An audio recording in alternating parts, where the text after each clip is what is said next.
और इधर कृषि सुधार कानून को लेकर प्रदर्शन तेज होता देख विपक्ष भी किसानों के समर्थन में उतर आया है। भीम आर्मी के संस्थापक चंद्रशेखर रावण ने अपने समर्थकों के साथ यूपी गेट पहुंचकर किसानों को समर्थन दिया। गाजियाबाद में प्रदर्शन कर रहे किसानों को समर्थन देने के लिए कई पार्टियों के नेता भी यूपी बॉर्डर पहुंचे। भीम आर्मी के संस्थापक चंद्रशेखर रावण ने अपने समर्थकों के साथ यूपी गेट पहुंचकर किसानों को समर्थन दिया। जिन कानूनों को वो नहीं चाहते हैं वो उन पे लागू किए गए। जबरदस्ती पकड़ के उनको सुविधा देने की बात सरकार कर रही है, वो नहीं चाहती। और ये लोकतंत्र है भारत में, जो किसान चाहता है, जो जनता चाहती है वो होना चाहिए। किसान इसलिए विरोध कर रहे हैं क्योंकि वो इन कानूनों के पुराने अनुभव को जानते हैं। जो बिहार में हुआ, जो गुजरात में हुआ, कॉन्ट्रैक्ट फार्मिंग से क्या हुआ, मंडी व्यवस्था खत्म की गई तो क्या हुआ, वो MSP खत्म हो जाएगी तो क्या होगा, वो जानते हैं। उधर जन अधिकार पार्टी प्रमुख और पूर्व सांसद पप्पू यादव भी गाजीपुर बॉर्डर पर पहुंचे और केंद्र सरकार की नीतियों को किसान विरोधी बताया। बीजेपी कंप्लीट रूप से पूंजीपतियों के मुनाफे के लिए सभी तरह के कानून को लाया है और किसानों के हित को दरकिनार किया है। MSP सवाल नहीं है, आप मूल्य निर्धारित कर दो। और इधर गाजियाबाद से बड़ी खबर, जहां पर दिल्ली NCR में महसूस किए गए भूकंप के झटके। सुबह तकरीबन 4 बजे भूकंप आया। रिक्टर स्केल पर इसकी तीव्रता तकरीबन 2.7 आंकी गई है। रिक्टर स्केल पर जो तीव्रता आंकी गई ये बेहद कम है, लेकिन सुबह 4 बजे के करीब भूकंप आया है, जिसकी वजह से दिल्ली NCR में भूकंप के झटके महसूस किए गए।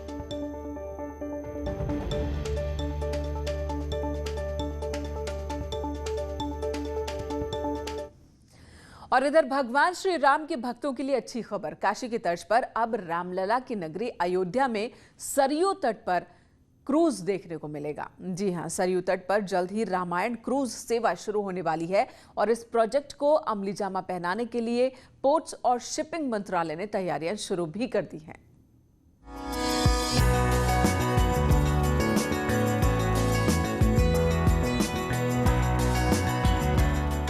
महादेव की नगरी काशी में घाटों की सैर कराने वाला क्रूज जल्द ही रघुनंदन की नगरी अयोध्या में फर्राटे भरता दिखाई देगा और रामलला की नगरी में आने वाले श्रद्धालुओं को सरयू में रोमांचक सैर कराएगा।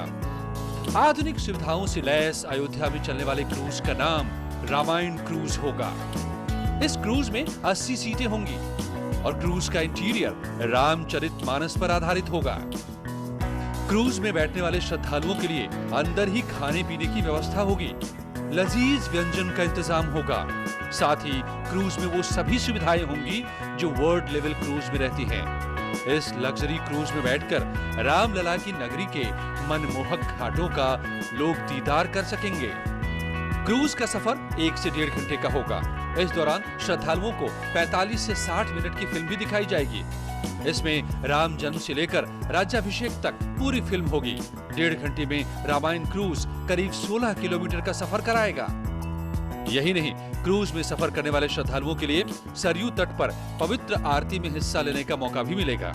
इस लग्जरी रामायण क्रूज के लिए पोर्ट्स, शिपिंग और वाटरवेज मिनिस्ट्री ने तैयारियां पूरी कर ली हैं। केंद्रीय राज्य मंत्री मनसुख मांडविया ने इस प्रोजेक्ट को अमली जामा पहनाने के लिए मैराथन बैठकें भी की हैं।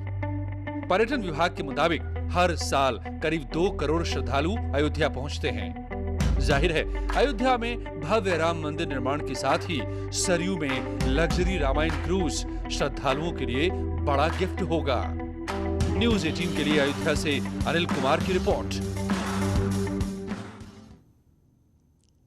यहाँ एक ब्रेक के लिए